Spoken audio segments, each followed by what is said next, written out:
শিৱসাগৰ নামদাং গোহাঁইগাঁৱত বিবাহিতা জীয়াৰী সন্মিলন।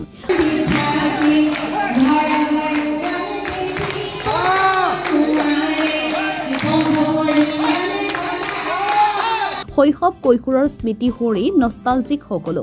শিৱসাগৰ জিলাৰ নামদাং গোহাঁইগাঁৱত দেওবাৰে দেখা গ'ল এক মনোমোহা পৰিৱেশ।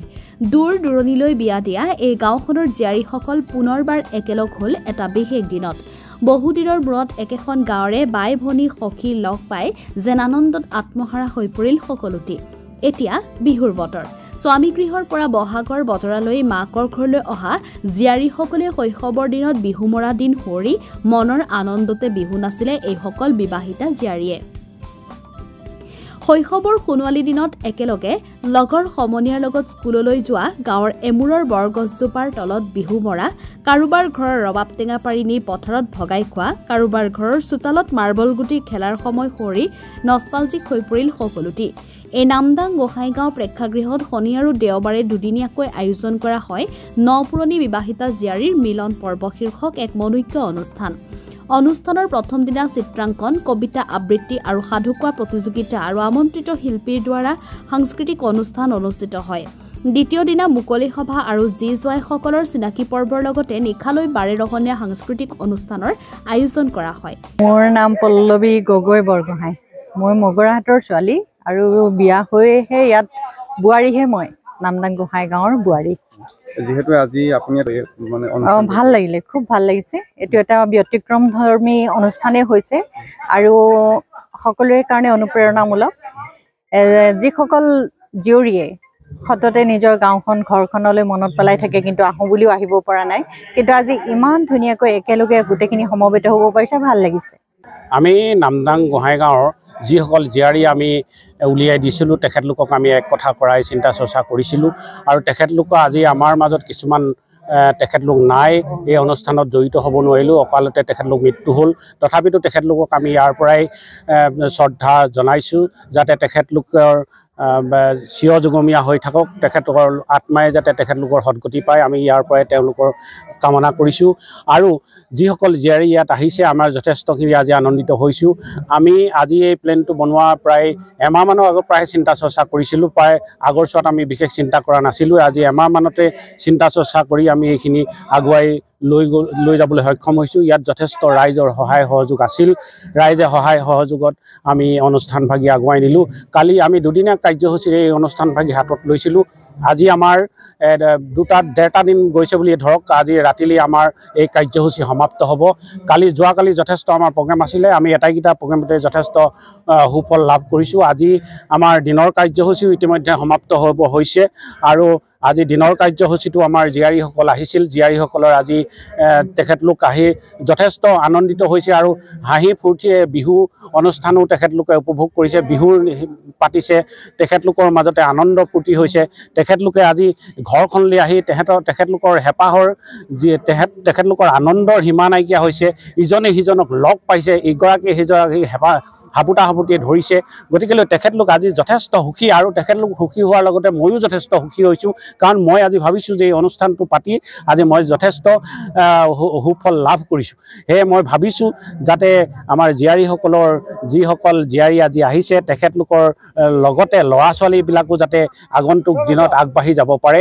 এই অনুষ্ঠানৰ জৰিয়তে হওক তেখেতলোকৰ ল'ৰা ছোৱালী যাতে ভাল ভাল দিশত আগবাঢ়ি গৈ এজন সুনাগৰিক হ'ব পাৰে, আমি তাৰে কামনা কৰিছোঁ।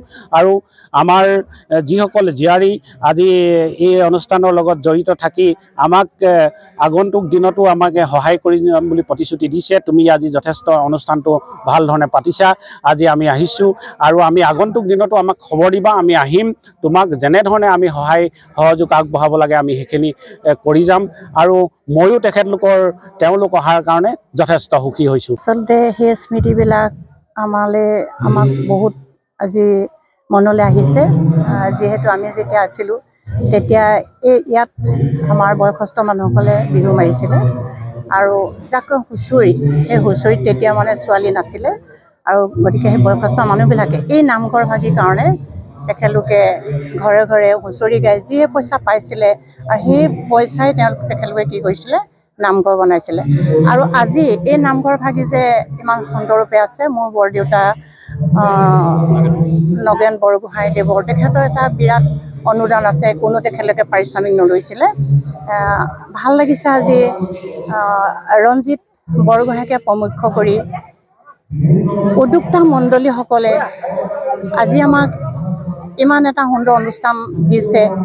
আজি মই মোৰ বিয়া দিয়া 38 বছৰ হ'ল।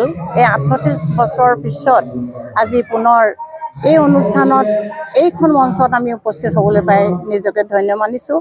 আৰু আজি আমি উপলব্ধি কৰিছোঁ যে বহুতো আমাৰ ইয়াৰ পৰা ওলাই যোৱা জীয়ৰী সকলো আমি সুখত আছে বুলি নাভাবোঁ।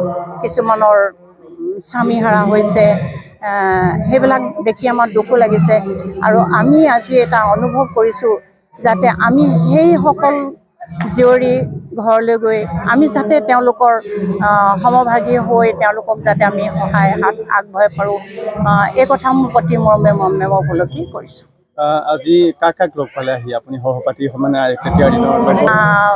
আজি মোৰ বিশেষকৈ একেবাৰে তিনি ল'ৰালি কালৰ বন্ধু হৈছে মোৰ ৰজনী। আজি যি ৰজনী বুঢ়াগোহাঁই যি আজি সভাপতি কৰি আছে, আমি তাৰ লগত এক হৈ আমি বহুত ইয়াত সভা সমিতি বা অনুষ্ঠান পাতিছিলোঁ। কিন্তু আজি মোৰ এটা কথা মই শুধৰণি কৰিবলৈ থাকি গৈছে, আমি ইয়াত জয়মতী স্মৃতি দিৱস পাতিছিলোঁ। তেতিয়া হয়তো আমিও নাজানিছিলোঁ জয়মতী স্মৃতি দিৱস নে উৎসৱ।